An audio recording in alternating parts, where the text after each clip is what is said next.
Halo Sultra, masa depan Indonesia.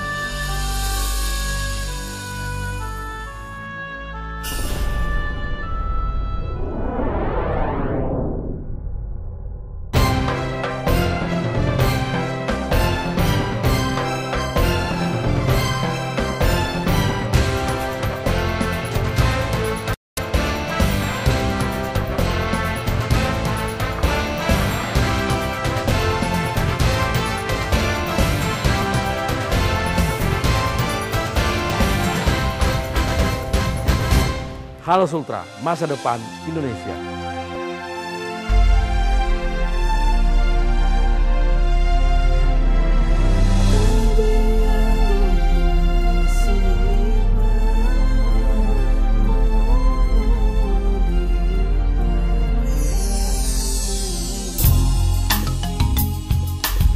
The province of Southeast Sulawesi is located on the southeast peninsula of Sulawesi Island on the southern part of the equator. This province covers the waters of Banda Sea and the Arafura Sea, which are the main routes for the domestic marine transportation and a very strategic location for the national and international traders' routes. Means of transportation to Southeast Sulawesi are quite diverse, with easy access.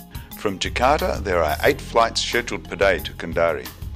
It can also be reached by a flight from Surabaya through Makassar, or by sea from the major ports in Indonesia, and by land from many other cities in Sulawesi.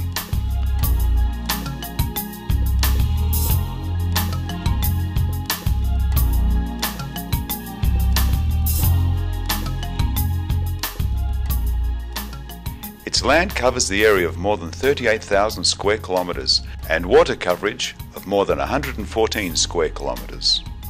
The province consists of around 2.1 million people, spread over 10 counties and 2 cities, with Kendari as its capital.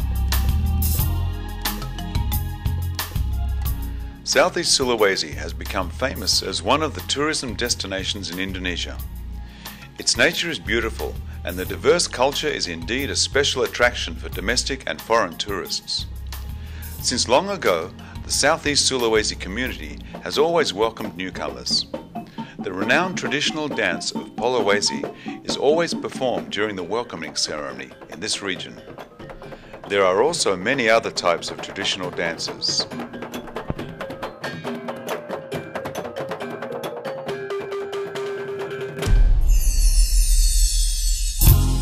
So much can be explored from this province.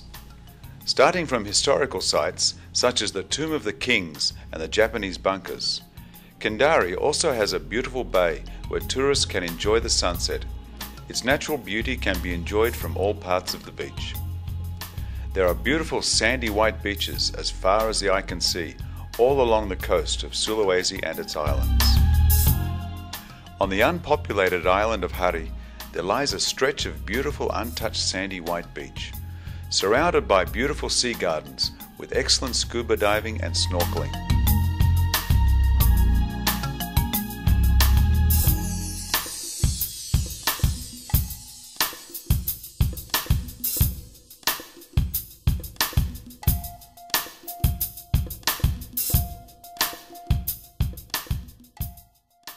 The sea is crystal clear and beautiful, with a rich diversity of marine life, such as fish and colourful coral reefs.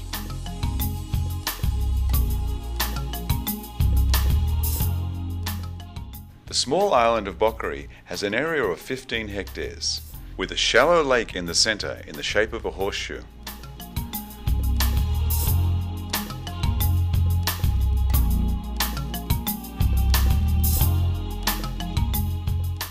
Toranipa Beach is the most popular tourist destination for the people of Kendari and the surrounding areas.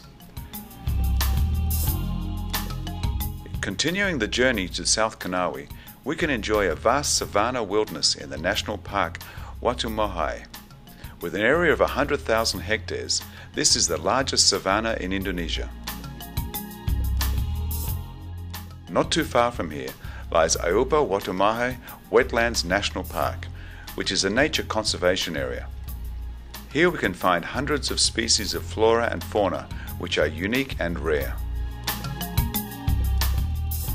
Morama Waterfall, located in the area of Cape Paropa Nature Reserve, has 7 major terraces and 60 connecting steps, with a clear pond on each terrace. Water falls from a height of 100 meters through 7 levels of cliff before reaching the base. Truly a sight to behold. Leaving Konawe, we continue our journey to Kolaka to visit Tamborasi River, which is the shortest river in the world. This river has a length of 20 meters and is 15 meters wide. Besides its size, the charm of this river are 2 types of flowing water: cold water that comes out of the water spring and warm seawater directly adjacent to it. In addition to the natural attractions of southeast Sulawesi, there are historical and cultural tourism attractions. One that cannot be missed is the fort of the Sultanate of Buton, which is evidence of its glory days in the 14th century.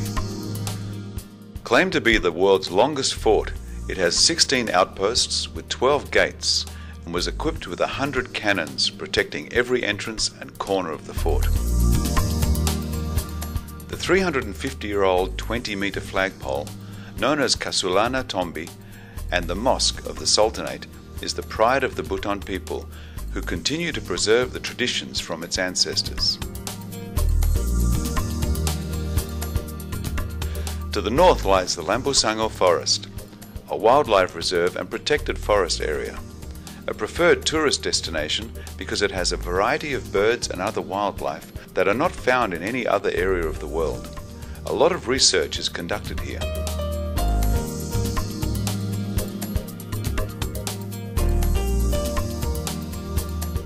There is also the historical site of 21 caves to be explored. One of them is called Liang Kobori, or the Writing Cave, which has paintings of the mysterious life of the Muna society from the prehistoric age. Until now, the type of ink used is still unknown.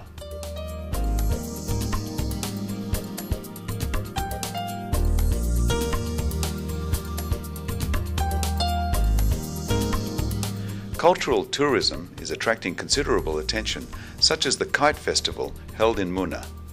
Traditional kites, called kagati, are truly unique because they are made from all natural materials, such as the leaves, and the yarn is made from pineapple fiber. This region is also known for the traditional fighting horses of Raha, which is an exciting spectacle to watch.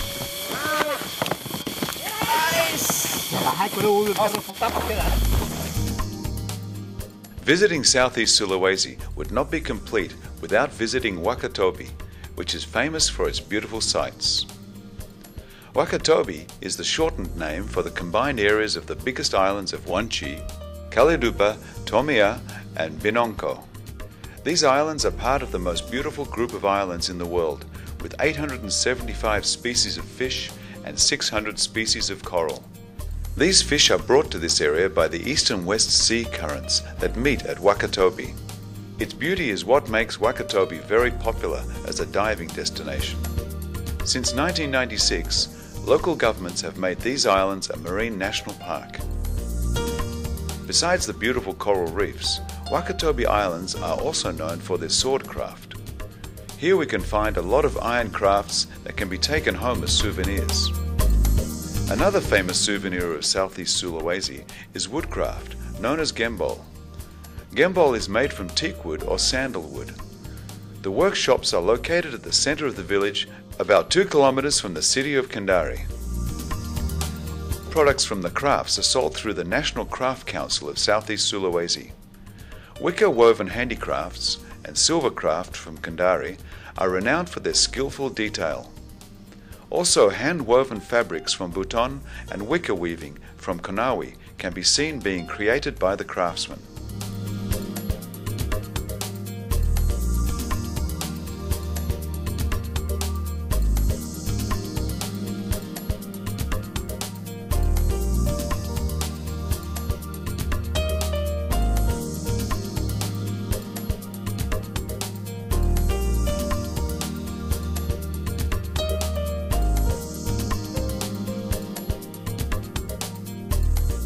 Southeast Sulawesi has vast waterways, which is where the famous tribe of seafarers, known as Bajo, originated. Formerly, the Bajo were nomadic tribes who spent their entire lives on the sea. Nowadays, there are still some of them left who are nomadic and live on boats. Others have settled on the land in the Bajo village called Mola in the Wakatobi Islands. The Bajo people are financially dependent on the products of the sea. Uniquely, the Bajo people are sovereign independent tribes that have been acknowledged by the United Nations and have their own president. Bajo members currently come from Indonesia, Malaysia, and the Philippines. One of the Bajo's rituals, which is interesting to watch, is the ritual of traditional medicine called tulikaka, performed by shamans known as sanro. There is so much natural charm and unique culture in Southeast Sulawesi, which will attract both domestic and foreign tourists.